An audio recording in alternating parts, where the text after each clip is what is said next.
Welcome to Psyched for Psychology, a Nystrom & Associates podcast. Our hosts, Michelle Iverson and Brett Cushing, are both licensed marriage and family therapists at Nystrom & Associates. Each week, they talk about all things mental health and therapy, and you get a chance to dive into specific psychology topics that help promote personal development and wellness.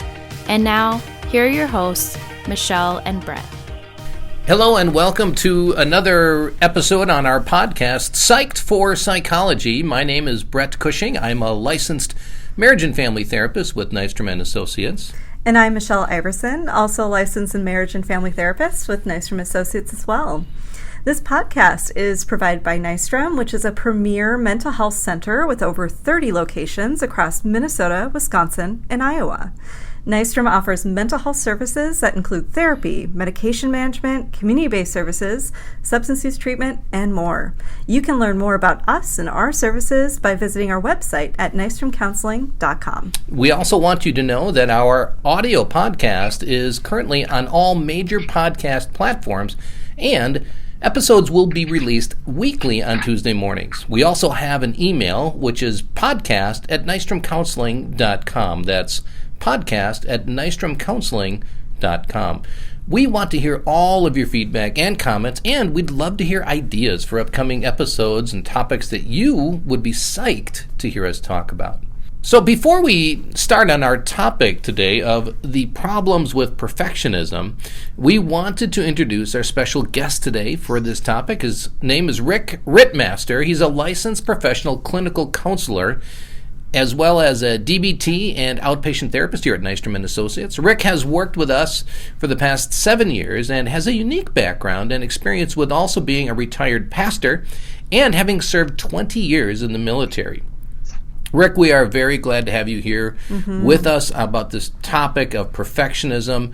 You're our first guest ever on the podcast, and as we talk about perfectionism, we knew this would be perfect, having you here. You would do a perfect job. You would not do anything wrong, and everything would go perfectly. Absolutely. So we are delighted to have you here and hope you feel all the pressure of being perfect. Can you tell us, Rick, a little bit about this perfectionism in your life, kind of what your life was like before and what your life is like now as you've dealt with this area of perfectionism? Yeah, well, quite an introduction there. I hyperventilate a little bit, but I'm going to bring it back down. I tell you what, perfectionism is something that I would say that over the years I struggled with it and didn't even realize that I was struggling with it. What it is essentially is a distorted cognition would be the fancy term, or an unhelpful thinking habit. But basically what it is, it's just having the expectation that I need to be perfect in order to be acceptable. That it's an either or, black and white. If I'm not perceived as being perfect, then I have failed. That sounds like an awful lot of pressure to live under, and I think a lot of times we tend to think of perfectionism as something we do behaviorally, and you're saying it's something that's more cognitive in our thoughts. And so for you in particular, your life used to be characterized by this. I was really blown away when I heard that you had struggled with perfectionism, because my impression of you is you're really laid back and you're really fun-loving. Do you feel there's a certain quality of life that you enjoy now that you've addressed this area of your life compared to before? Yeah, there's no question of that.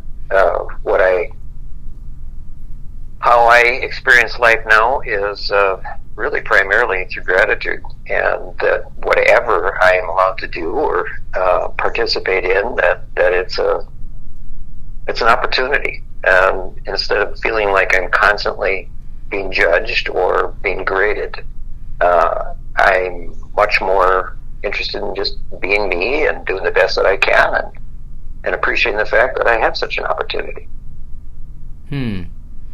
Well, that's really encouraging, I think, for all of us to Absolutely. hear that transformation in your life. We have a number of questions that we're going to go over with you today. Michelle, do you want to ask the first one? Yeah, I'm kind of curious for you, Rick. I know it sounds like you like to talk about this topic, that you've been pretty passionate about talking about this in a lot of the group therapies that you've done. So when you're working with a group, how do you talk with clients about understanding perfectionism, and how do you help them to realize whether they're struggling with that? Well, how I do that is ask them about what their life experience is and what their expectations are for themselves. And in DBT, we talk about interpersonal effectiveness myths, these things that show up that are not effective and yet are kind of under the surface and have a way of dictating how we think about things. Like one might be that if someone does not approve of me, it must be that I've done something wrong. Mm-hmm. And I think about, if Marlon Brando, if I understand this correctly, that he had one aspect of his personality that if he went into a room and there was 100 people in there that adored him, and one person that he thought was critical of him, he wouldn't go in. Wow. That's perfectionistic thinking. It's all or nothing. And the problem with that is that it really shrinks down our world, and it definitely impacts our quality of life. Because what we're doing when we get in that kind of a mindset is that we are putting ourselves up to an impossible standard, and it's one that we're going to fail at it. So it's sort of a foregone conclusion. Mm-hmm. Brene Brown has done some work with us, just really, really profound connection between perfectionism and shame. And what she talks about is, first of all, what perfectionism is not. It's not about striving to do your best. It's really more about being perceived as being perfect. So it's not internally focused so much as it is other focused. And it's certainly not self-improvement. Because if we start out with the expectation that I have to be perfect in order to be acceptable, I'm never going to get there. You know, Rick, sorry to interrupt, I just was thinking as you're talking, I know we talk a lot, you and I both work together doing DBT, and we talk about having dialectical thinking, which is a balanced thinking, so that the opposite of that would be dichotomous, all or nothing, everything's black or white. And as I'm listening to you, it sounds like when we are in that mode of operation and thinking that is perfectionistic, it's very dichotomous. It's very all or nothing. And the example of Marlon Brando is a great example of that. It's got to be everybody approves or I'm not worthy of anything. Is that kind of what you're saying? It is, yeah. And I like what Brene Brown has to say about that in terms of its connection to shame. Because if we have a high sense of being shamed by failing in some kind of a way, perfectionism really is kind of a natural way to try and cope with that. I'll give you a specific example. Great. Mm-hmm. Second grade. My teacher was very strict and also very fair. And at the beginning of the year, she said to us, now you are going to have a notebook, and that notebook is to stay in this classroom. You can take it home at night, but if you take it home at night, better make sure that you bring it back in the morning. It'll be difficult for you for the rest of the day if you don't. So that was the rule. One day I took my notebook home, came back to school, opened up my little desk, and saw that the notebook wasn't there. I left it at home. Oh no! And it's hard to describe just how devastating that was. Second grade, right? And I just sort of dissolved into little second grade tears. because I felt like, the world had come to an end. I had done the big transgression. So that is sort of a snapshot of how perfectionism can become a way of coping with shame. It's encouraging. It was encouraging to me to say, if I want to avoid feeling this devastating shame, making mistakes, the only alternative is to not make mistakes. I think that's where that comes from. Wow, that's powerful. Never thought of it that way. That it's a coping mechanism to deal with our shame. Yeah, because shame blows. Nobody wants to feel shame. And we all develop some sort of coping mechanism to deal with that because it's such a strong and negative emotion.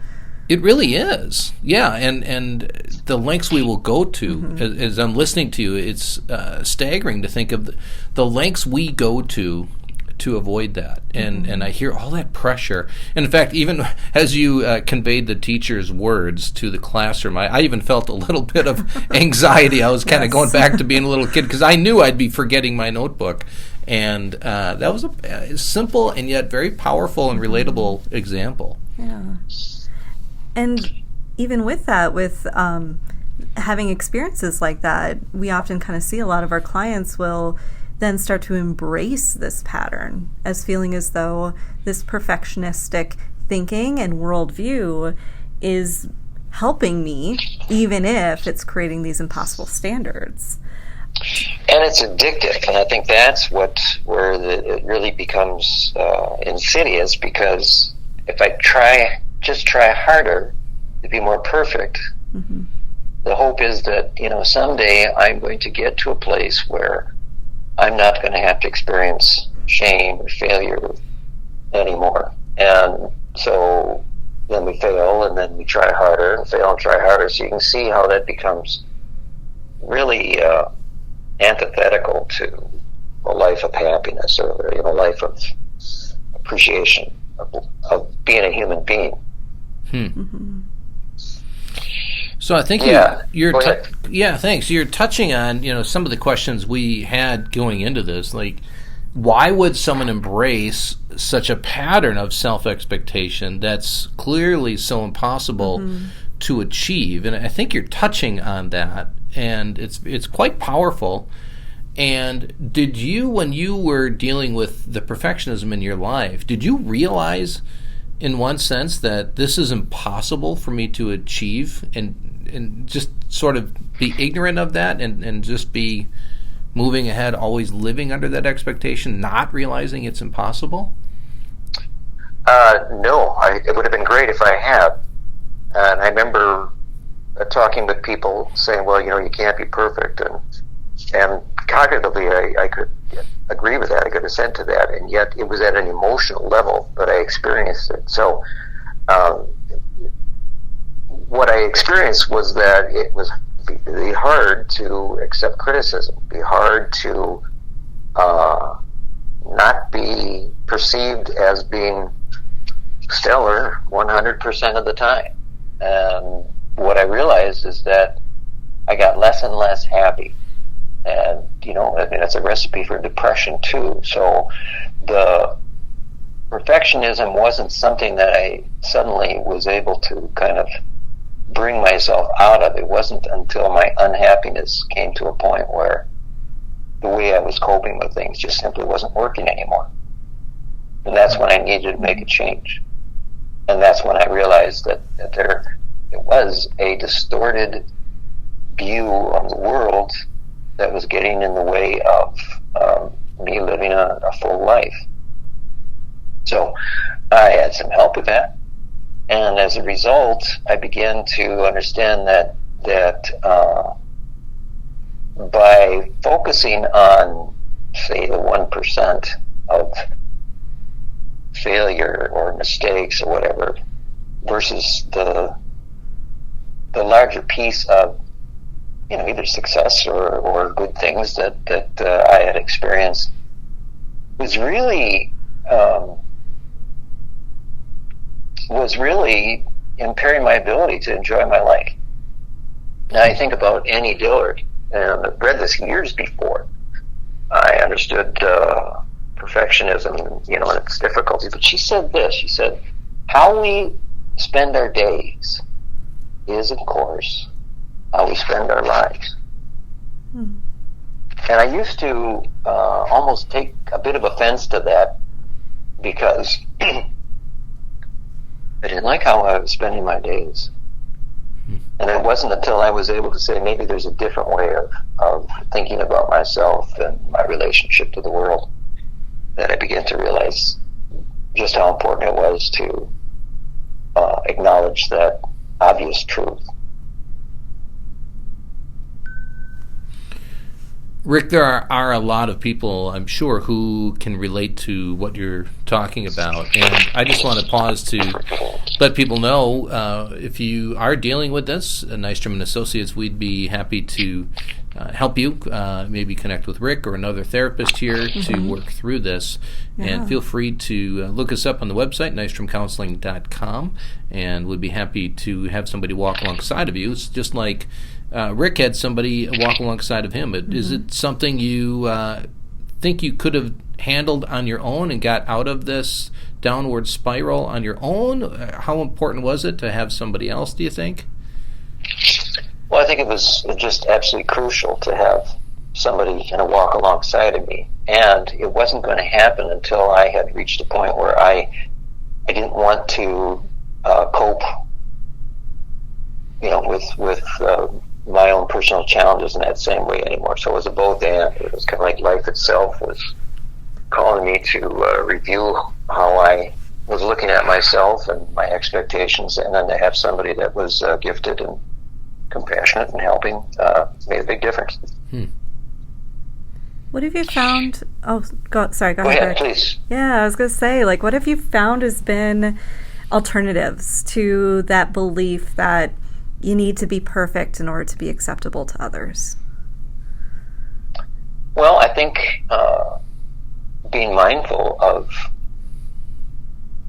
the good things that are in the present moment. And they might not always be pleasant things.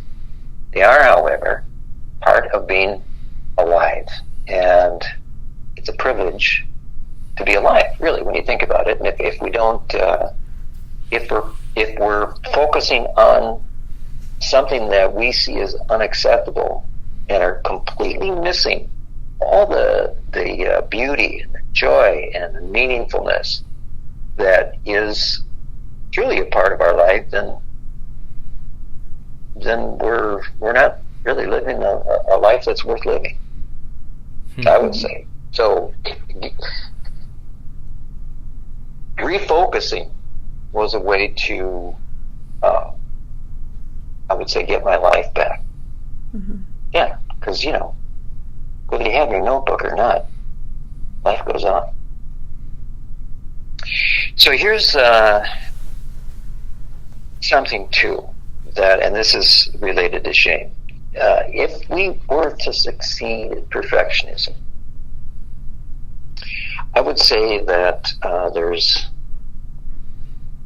some really detrimental things that would be associated with that. Let me give you an example. So I was in the Air Force for 10 years. And we were flying into a base, and at the end of one of the runways was a crumpled up trainer plane. It crashed. And we had one of the instructor pilots with us, and I said, what happened there? And he goes, I said, that was one of our students, Air Force pilot students. And I said, well, what happened? He said, well, she was the best student that we'd ever seen there. I mean, she could do things flawlessly. She was just perfect. And when we were alongside of her in the cockpit, she could do it all. Anything we threw at her. And then she went on her solo flight. And on her solo flight, she got into trouble. She had been used to doing things perfectly, and what she was unable to do was to recover when she had gotten in trouble. So that lack of experience in terms of making mistakes, that feeling of, okay, I goofed this up, now what do I do? Not being able to manage that caused her to crash. So if we are to embrace perfectionism and should suddenly, be able to actually do it, I would say not only are we not really fully living, but we're putting ourselves in harm's way. And we're missing the opportunities that come naturally as a result of learning from our mistakes. Mm-hmm.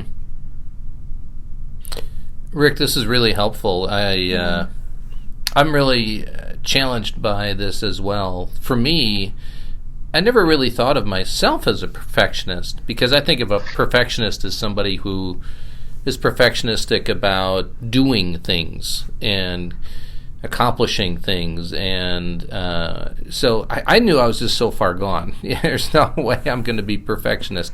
I tried to put a shelf up in my daughter's room once, and 3 nail holes later into the wall, I still couldn't get the shelf up. So I knew I'm too far gone. I'm never going to be a perfectionist. And yet I realized I am a perfectionist. Over the years, I realized that relationally, I'm a perfectionist. And I believe that in relationships, I need to be perfect. I need to be kind of saying the right things, having the right response, being sensitive to people, and never dropping the ball. And so even listening to this, it's helping me just remind me a little bit again and again that it's not just activities, it's not just hobbies and things doing around the house. Mm-hmm. It can be relationships. It can be a whole myriad of things.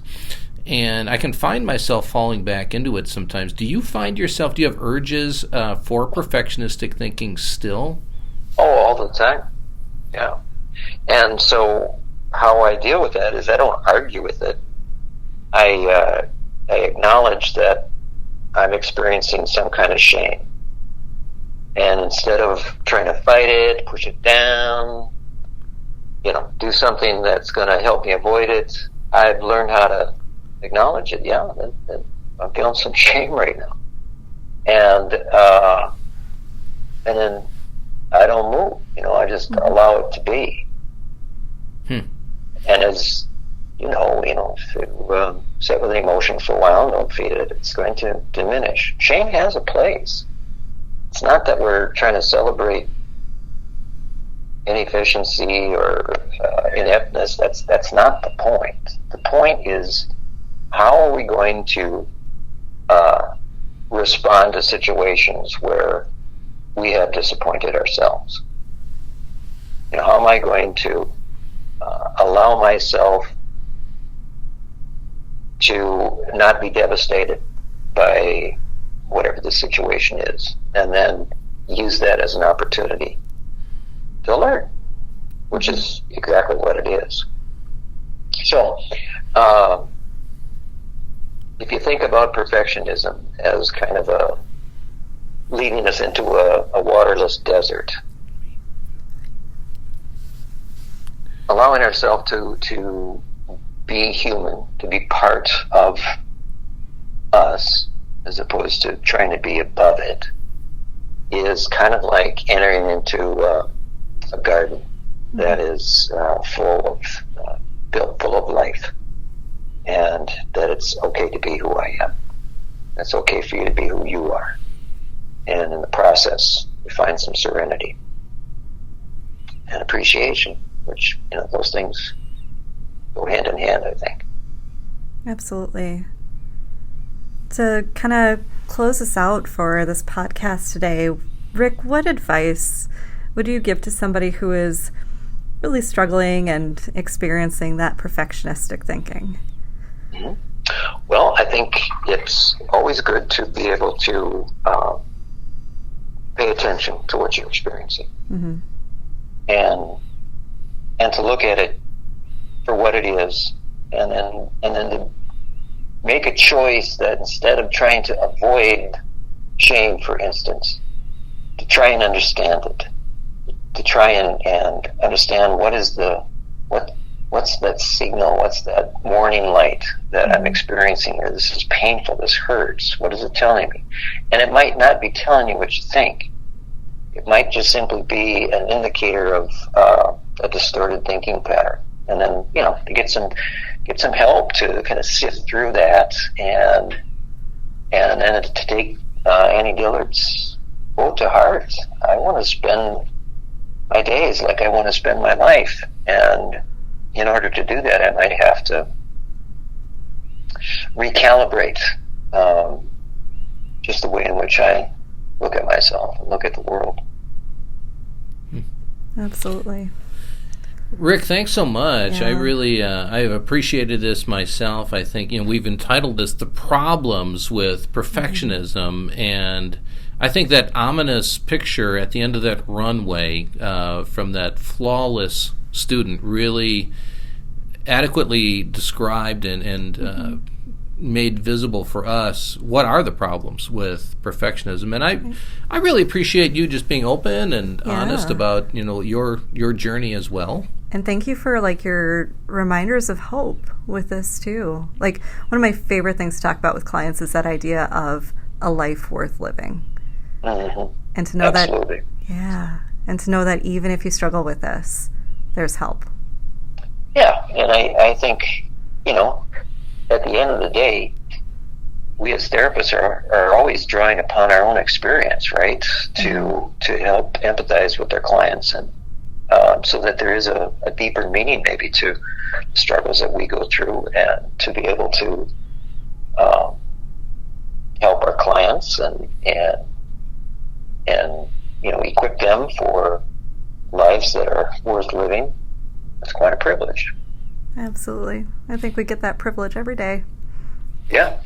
It is, and it's really fun for any of us, I think, in life when we've been able to experience some sort of transformation, and not only do we get to experience it, we get to share that, and it's just kind of a natural reaction to be able to share something that's been meaningful, helpful, freeing for us.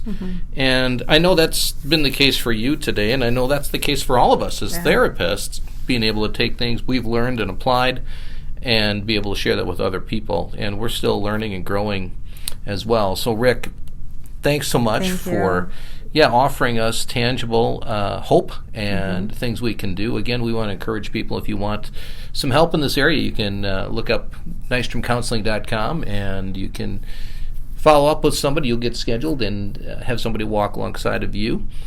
We want to thank you all again for joining us today, and please make sure to like, share, and subscribe to our Psyched for Psychology podcast. We will have new episodes being released every Tuesday morning, and you can find us on any major podcast streaming platform, and you can follow us for our new episodes. Please email us your comments to podcast@nystromcounseling.com and let us know any ideas for future topics that you would be psyched to hear us talk about. Again, you can also learn more about Nystrom & Associates and all of our available mental health services by going to nystromcounseling.com. Thank you so much for joining us all today. We are psyched to talk to you again soon. Thank you as always for listening, and please be sure to leave us a review. While this podcast can't be a replacement for therapy, we hope you enjoyed our discussion today and join us again next time. Nystrom & Associates is always available to those who are struggling. If you find yourself in need of support and help, please check us out at nystromcounseling.com.